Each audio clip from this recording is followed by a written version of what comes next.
Animer virtuellement une photo d'un ancêtre, ressusciter sous la forme d'un hologramme un proche décédé, échanger par écrit avec un mort ou partager virtuellement un moment avec un enfant subitement disparu, aujourd'hui, grâce à l'intelligence artificielle, tous les moyens sont bons pour transformer les morts en robots et les ramener virtuellement à la vie. J'ai aucun doute qu'il y a un business immense, simplement parce qu'on touche à un besoin fondamental de l'être humain qui est de refuser, ou en tout cas d'avoir beaucoup de difficultés à accepter la mort, à accepter la fin de cette relation.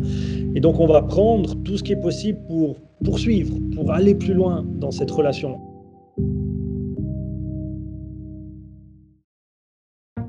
Sur les réseaux sociaux, vous avez sûrement vu passer un portrait de personnage célèbre ou une photographie qui prenait vie comme par magie. Cette image a été transformée en vidéo grâce à l'intelligence artificielle Deep Nostalgia. Un service accessible au grand public est fourni par l'entreprise israélienne MyHeritage. Happy birthday, Kimberly. Dans un autre registre, le rappeur Kanye West a offert à sa femme Kim Kardashian un hologramme extrêmement réaliste de son père décédé en 2003. Voix identique et mimique très réaliste, le double virtuel de Robert Kardashian s'est adressé à sa fille dans un discours plus vrai que nature. Alors c'est clair que notre capacité à faire le deuil, elle va vraiment évoluer au gré de ces technologies. Je pense que quand vous êtes dans un processus de deuil, disons après quelques années, vous avez entre guillemets laissé retomber les choses et vous retournez prendre un album photo. Ça reste assez lointain, vous êtes sur une image qui est imprimée sur un papier photo, vous avez peut-être un film, une vidéo avec la personne, vous entendez sa voix. Et là on sera dans quelque chose qui va plus loin mais qui répond à mon avis de la même logique. Si on est dans une utilisation saine, si vous me passez cette expression, où on va chercher à se remettre dans une situation de joie, de moments partagés avec la personne, et simplement ça sera beaucoup plus tangible, ça sera la version améliorée de cet échange. Toujours plus de personnes ont recours aux nouvelles technologies pour faire leur deuil, et cela peut aller très, très, très loin.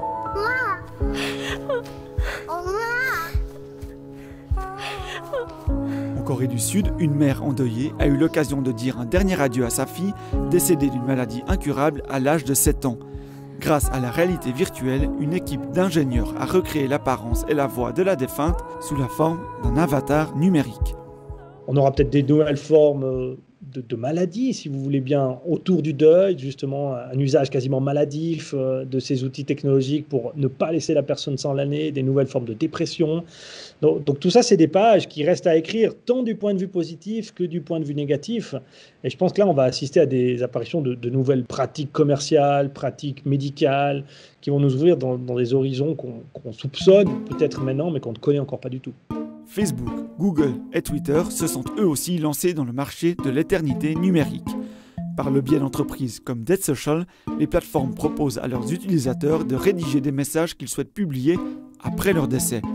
Joyeux Noël, bon anniversaire, tout est possible, même 10 ans après sa mort. De son côté, Microsoft vient de déposer un brevet sur une technologie qui permet ni plus ni moins de dialoguer avec les morts. Ça s'appelle le chatbot.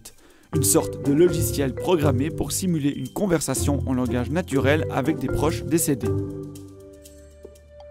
L'intelligence artificielle se sert dans l'héritage numérique du défunt, tweets, vidéos, photos ou messages vocaux, la personnalité et la manière de parler est imitée et un double numérique est alors créé.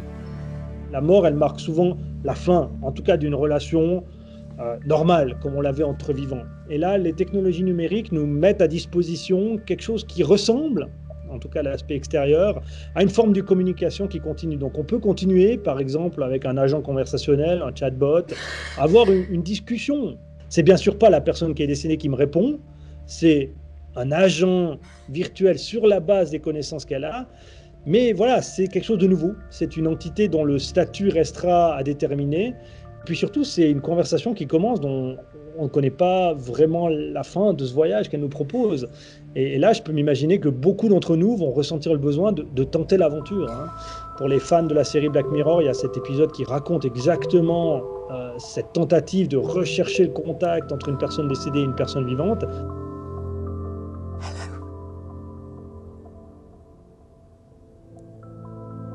So, how am I sounding? Et je pense qu'on doit s'interroger, chacune d'entre nous, pour se dire, est-ce que vous auriez au fond accepté cette offre de poursuivre le contact avec la personne qui est décédée? Et je pense qu'on doit être honnête, beaucoup d'entre nous auraient certainement tenté l'aventure. I missed you so much. Don't cry.